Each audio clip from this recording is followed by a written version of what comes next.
The latest from the National Hurricane Center just came in on Hurricane Milton, the 8 p.m. advisory. Now, sustained winds still of about 120 miles per hour. The pressure has increased just slightly now to 954 millibars. So it is gradually weakening, but it's going to be a very, very slow process. Only about 20 miles to the west and southwest of Sarasota. It looks like we're probably less than an hour away from landfall. We'll get a much closer look at that here in just a little bit. But again, here's the latest look at the cone from the National Hurricane Center. So it still is a major Category 3 storm. Again, likely less than an hour, minutes away potentially from the landfall there just to the south of Tampa, near the Bradenton and Sarasota area. Chief Meteorologist Tim Deegan just came in. He gave me a couple reports here. We've seen sustained wind gusts in and around that area, the Sarasota International Airport, between about 40 to 50, even 55 miles per hour, but now a 96 mile per hour wind gust has been reported in Sarasota. That is the highest wind gust we've seen reported so far here this evening. That is certainly a very strong hurricane force wind there being reported in the Sarasota area. Now, thankfully, we are not expecting that here on the First Coast. Worse wind gusts will certainly be across our more southern counties, Putnam, Flagler, and really the southern half of St. Johns County. And then out along the beaches, you have that water overrunning some of those very, very warm, or the wind overrunning those very, very warm ocean waters will increase some of those. But one last look here. We've kind of been showing this over the past couple of days. No longer a hurricane watch in effect for Nassau, Duval County. That has been decreased down now to just a tropical storm warning. So some very good news there. I believe Charlton and Brandley County also taken out of the tropical storm warning and tropical storm watch. So we now just really have the hurricane warning in effect for St. Johns, Flagler, and Putnam counties. And then for the remainder of our northeast Florida counties and Glenn and Camden, we just have a tropical storm warning in effect, along with the storm surge warning for all of our beachfront, our intercoastal areas, and then some of our major rivers. That's going to be the Trout River, the St. Johns River. Could see some storm surge issues here, particularly overnight tonight and really closer to sunrise than tomorrow morning. Now, live wind gusts, or wind direction, I should say, wind speed, not too bad, at least for the time being. Sustained anywhere from about 15 to 20, 25 miles per hour. Certainly going to be gustier out there at the beaches. 36 mile per hour gusts in St. Augustine right now. So these are just going to gradually continue to pick up here over the next several hours. So here's a live look at Hurricane Milton as it makes its way onshore. Again, we're waiting for word from the National Hurricane Center, likely within at least the next 30 to 45 minutes of a landfall there just to the south of Tampa. Now, we had a pretty potent stretch of tornado warned storms all across central and south Florida. That line has now moved off the Atlantic coast there, moving out over the very warm ocean waters from the Gulf Stream. You can see all the lightning there on the far eastern side of the storm.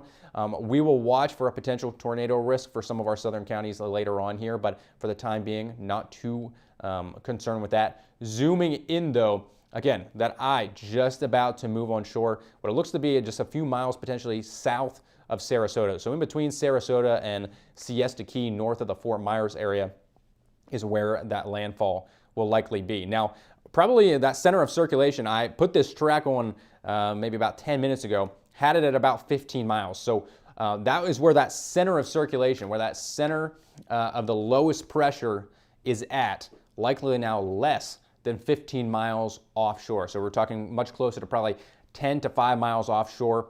So likely within a matter of minutes, this thing is officially going to make landfall there just to the south of the Sarasota area. Track-wise, not much has changed. It's going to move on shore. It's going to track parallel to the I-4 corridor, so south of Orlando, and then out toward, or will then move offshore near the Melbourne area and the Space Coast. The worst weather for us will likely be right around about 6 a.m. So 5, 6, 7 a.m. That is when the storm will pass due south of the most populated areas here across the First Coast. So that's when we're really expecting the worst of the rain and the wind to then gradually begin to subside after about 6 to 7 a.m. So it's not all going to get bad at once and then disappear. It will be a gradual incline and then decline back down with regards to how much rain we see and also those wind gusts as well. But live look for you a little bit closer to home here, out across the First Coast. Live radar, all the rain has continued to shift further and further north. So for a lot of folks really north of I-10 didn't see all that much rain so far here today. That is now beginning to change. I know Jacksonville Airport's picked up about a 1/4 of an inch of rain, but most of us are now seeing at least steady rainfall falling across the First Coast, blowing sideways, especially out at the beaches where you're going to start to see some of those gustier winds begin to pick up. But really the heaviest hit areas have been where we expected, where the highest rain totals have been forecasted for, out across southern St. Johns County, much of Flagler, just a small southeast corner of Clay County, and the eastern half of Putnam County for Palatka, the Willaca area. Flash flood warnings are in effect there. They've seen ponding on roadways, fields have been flooded out, and really all across the First Coast we have begun to see at least some drainage issues and some street flooding, especially when high tide came in a few hours ago. Now we're headed towards low tide, or just about there right now. So those concerns will start to decrease, at least for a few hours, with regards to the drainage backup, and then they will begin to worsen again as we get closer to high tide between about 2 and 4 a.m. overnight tonight. Now, let's look at kind of what the future track or future cast is showing for Hurricane Milton here. So continued steady rainfall, moderate to even heavy rain at times, especially across some of our more southern areas throughout the remainder of this evening. Then after midnight tonight, winds will continue to pick up, sustained anywhere from about 20 to upwards of 40 miles per hour for Jacksonville and Duval County. So that is a sustained wind. Wind gusts could be upwards of 50 to 60, if not 65 miles per hour, I think at most for Duval County, and those would generally be out along the St. Johns River and out at the beachfront. So if you do live out at the beaches, similar to what we saw with Hurricane Helene just 2 weeks ago, that's where those strongest wind gusts will certainly be, and those will just increase in strength the further south you go. So for the St. Augustine area, the Palm Coast area, sustained winds could be anywhere from 30 to 50 miles per hour, with wind gusts closer to about 70 to 80 miles per hour at the high end for you folks down there in St. Augustine and Palm Coast. But the rain will continue to stick with us up until about sunrise tomorrow. So 6, 7 a.m., then the rain finally begins to move offshore. We got a lot of dry air kind of getting pulled in or filtering in on the western, backside of the hurricane. That's really going to cause a very steep gradient on who sees very, very heavy rain, and then very quickly the rain tapers off and you actually have dry skies behind it. So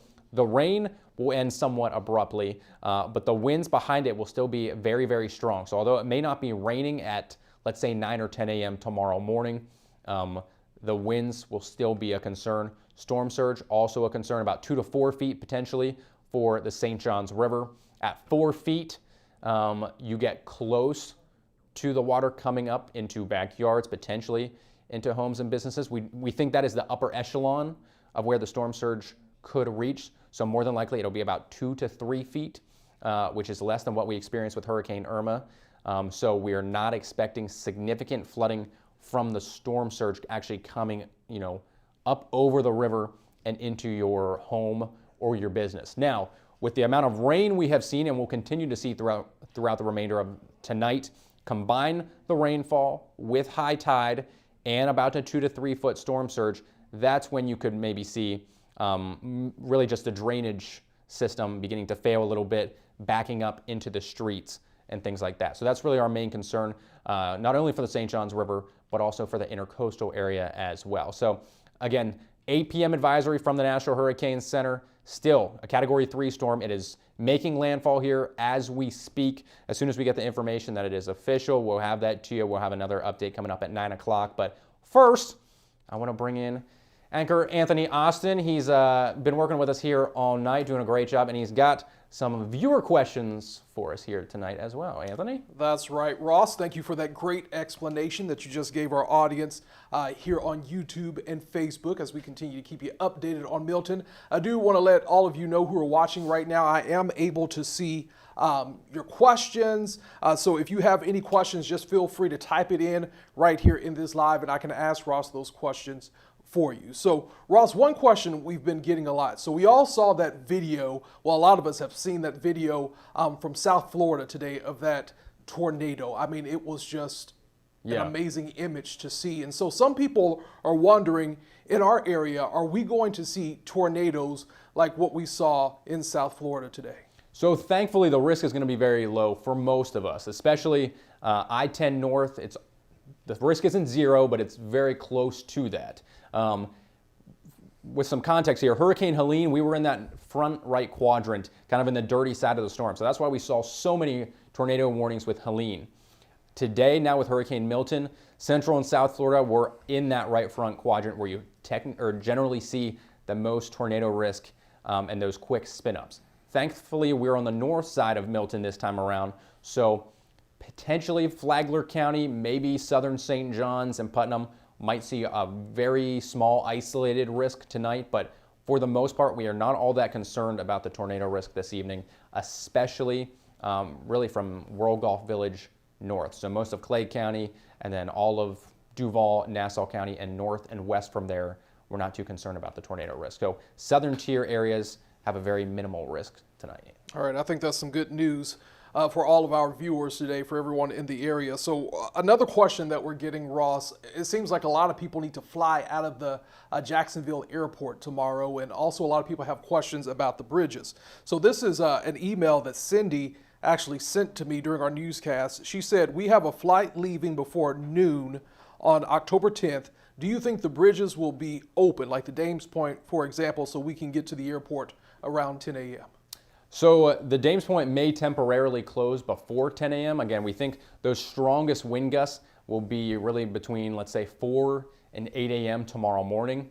After that, the winds will slowly taper off. It'll still be windy, but the wind gusts will not be of tropical storm force wind gusts at that point. So there may be a temporary closure for the Dames Point, but even if that is closed, you can still get across the Main Street Bridge up into the airport. So I would not be too concerned about, getting delayed with regards to the wind gusts from getting to the airport. Now, if we do get some 60 to 70, even 80 mile per hour wind gusts, especially across some of our southern areas, that down some trees, they pull down power lines or something like that, that could then, cause some travel delays. So Anthony, I think, people might have to keep that in mind, that although the actual weather conditions might be improving and they think they can get out, if there's damage or power lines are down, you have tree limbs down in the road, that could certainly cause some issues. Let's talk about St. Johns County and Fruit Cove. I'm seeing a lot of questions about those areas in our chat right now. So during the newscast earlier, we saw some pictures, especially from southern St. Johns County, where they were already seeing some flooding in that area. And also, I know that the emergency management team there in St. Johns County, they're asking people to conserve water until 5 p.m. Friday, I do believe, just because kind of the impact on the wastewater system there. So can you kind of talk about what people in St. Johns County and Fruit Cove can expect with this storm? So on top of the rainfall you've already seen, you could see an additional 4 to 5 inches of rain, if not more than that, especially as Milton moves further eastward and more onshore. The heaviest rain is still to come. So certainly warranted with those water concerns there in the Fruit Cove and area in St. Johns County in general. So the accumulation of the rainfall will certainly still cause some major concerns for street flooding, especially Fruit Cove is right there along the St. Johns River. High tide between about 2 and 4 a.m. depending on where exactly you're at there on the St. Johns. You combine high tide with the accumulated rain and the storm surge that could be, for there I'd say closer to about 1 to 2 feet. Homes and businesses right along there could see just drainage back up. So that's where you're going to see the street flooding, not necessarily coming out of the river itself.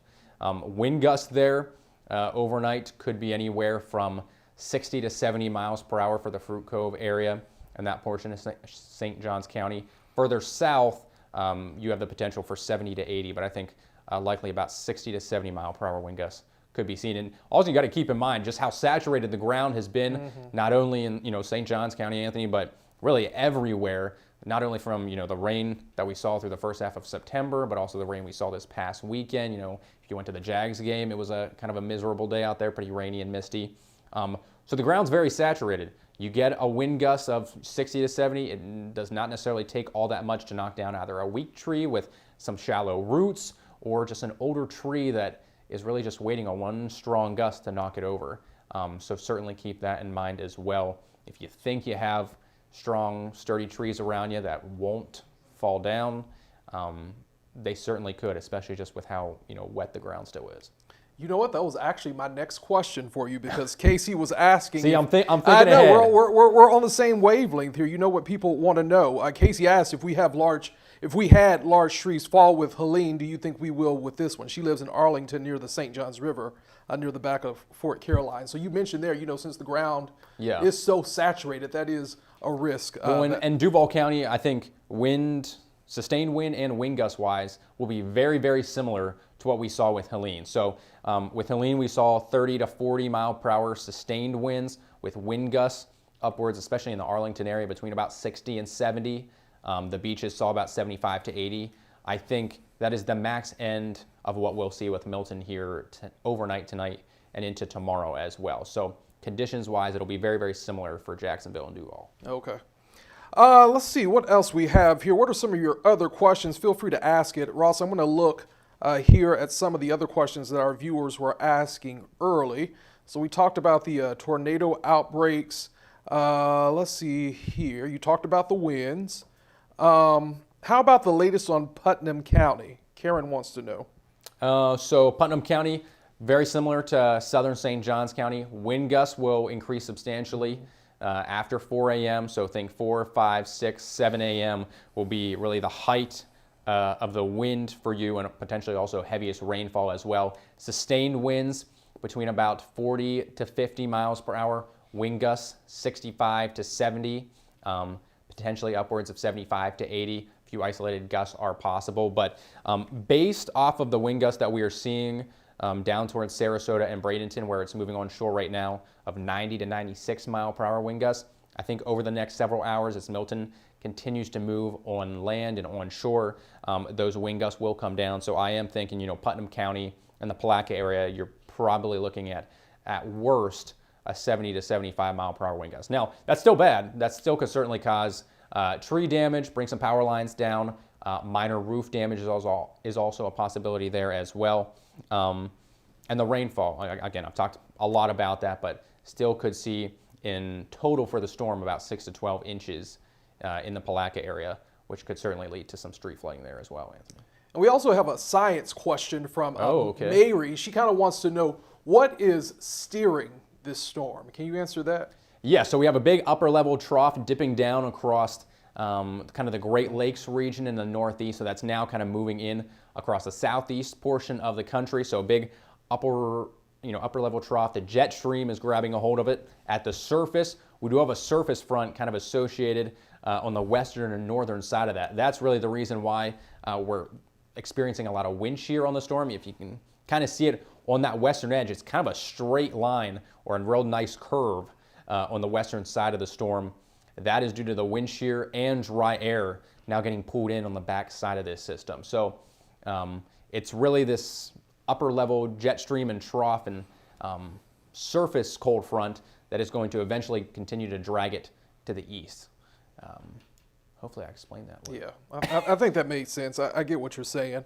We also have some of our viewers who are up in southeast Georgia. They kind of want to know what they can expect up there. For example, Tana, she asked, do you have any update for Glenn County? So about a 1 to 2 foot storm surge there for Glenn County. So the Brunswick area could see a minor storm surge. Wind gusts closer to about 40 to 50, maybe 55 miles per hour at most.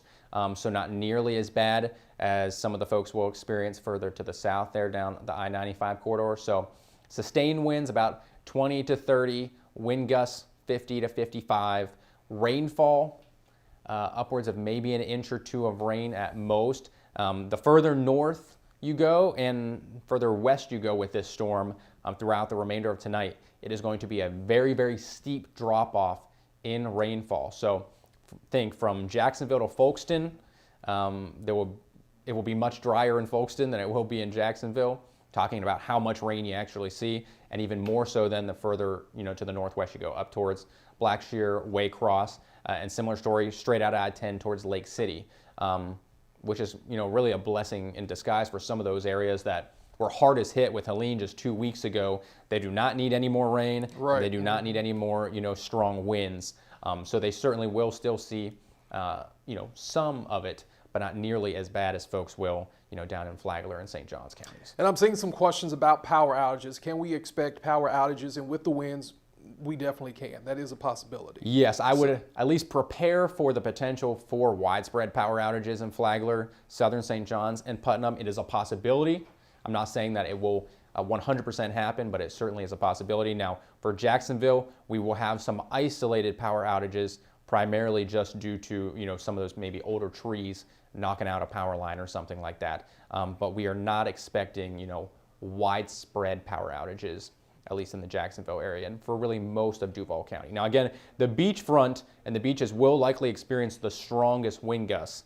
So if you live anywhere, from Mayport down to Atlantic and Neptune Beach, down to Ponte Vedra, Jack's Beach even, don't be surprised if you do, lose power for at least a little bit, maybe overnight tonight. And when you first wake up tomorrow morning, your alarm might not be going off because you lost power.